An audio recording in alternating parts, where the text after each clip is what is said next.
Okay, just got this in the mail from Cindy Squirrel Off Grid. This is for the Secret Seed Challenge.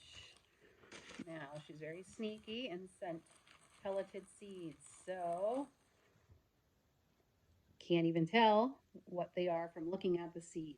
Very sneaky, Cindy.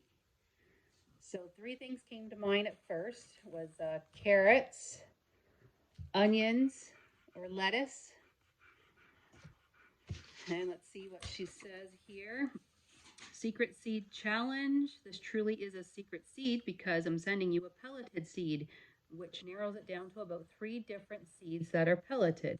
I'm going to guess carrot. Directly sow outside, 1/2 inch deep, 2 inches apart. Okay, maybe not carrot because they get 2 inches wide.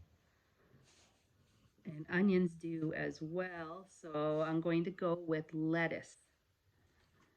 Pelleted seeds required more moisture than regular seeds, so keep moist until coating has cracked. Germinate 14 to 21 days. Harvest in 65.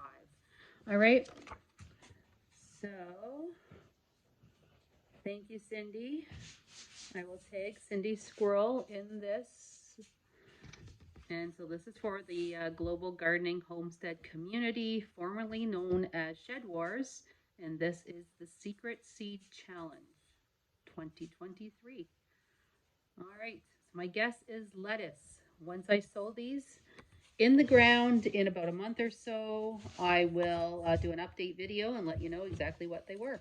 Okay, thanks for watching. Please hit subscribe.